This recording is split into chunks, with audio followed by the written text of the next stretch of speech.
You will all remember that the founding of the Ming dynasty was directly related to the expulsion of the Mongols. And when the Ming was established, it set up military colonies beyond the Great Wall that it built and rebuilt, fearing a Mongol return. And from the beginning to the end of the Ming, despite its brief foray into overseas voyages like the Zheng He missions, the protection of the northern frontier was the primary strategic concern of the empire. Ming Taizu, the founder of the Ming, when marching north, told the people of North China, "The heartland has long been stained with the stink of mutton, and the people are troubled. My aim is to chase out the Mongol slaves and to cleanse China of shame." After his victory, he had a taxonomy of his enemies, or potential enemies. The Japanese, the Koreans, and the Vietnamese, he declared, were no more than mosquitoes and scorpions. But the northern barbarians were a vital danger to our heart and our stomach. Early on, the Ming set up an enormous military establishment of 3 million soldiers to guard against the return of the Mongols. By the end of the dynasty, it had nearly completed the series of defensive walls that today we call the Great Wall, again to keep out the Mongols. But it wasn't the Mongols who ultimately took from the Ming the mandate of heaven. It was the Manchus. And this would show, not for the first time, what a useless contraption the Great Wall was, the Maginot Line of its day. Now, the Manchus have had a bad press among many modern Chinese historians. They were reviled in the early 20th century as barbarians who had usurped the mandate of heaven, who kept the Chinese people down while the whole world progressed around them. Derided for having presided over China's descent into the unimaginable status of being an underdeveloped nation. They were seen as having sold out the country, first to the West, and then in the 20th century to Japan, which restored the drug and woman addict Puyi to a throne in his ancestral home of Manchuria in the 1930s.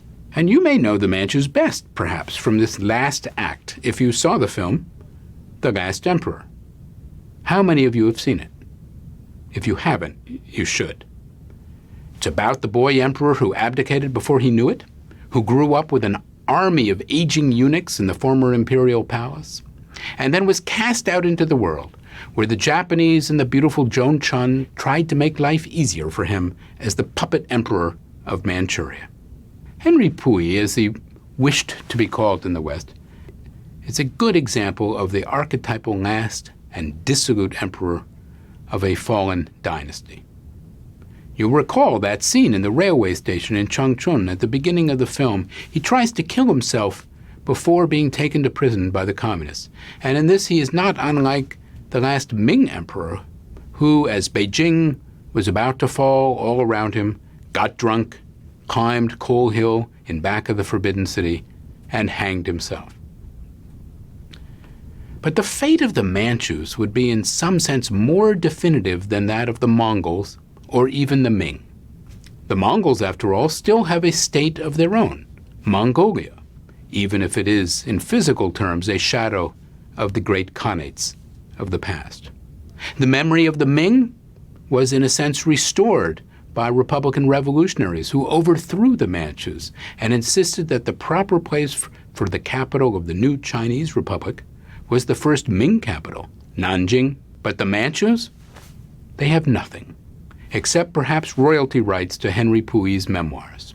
The Manchus presided not only over the end of a dynasty, but over the entire concept of imperial rule, and in some sense made it certain that China, unlike other countries going from so-called traditional to more modern political institutions, would not have a constitutional monarch to ease this transition.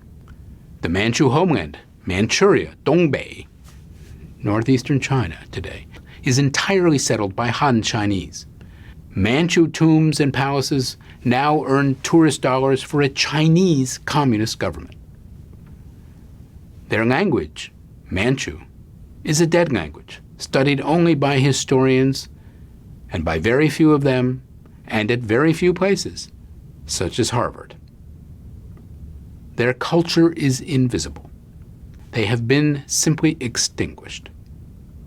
In part, of course, this is the result of their ultimate failure, of being overthrown in the Revolution of 1911. To a large degree, however, we might think of their disappearing act as a mark also of their success in ruling China as Manchus, but in what they understood to be, in part, in Chinese style.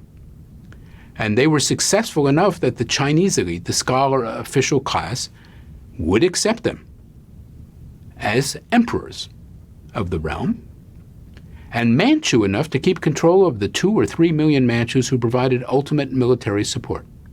Chinese accepted them ultimately as emperors of China. So did the Europeans, many of whom couldn't tell the difference, Manchu or Chinese. And as rulers of China, it may well be, or at least some used to argue, that the Manchus were ultimately Sinicized to death.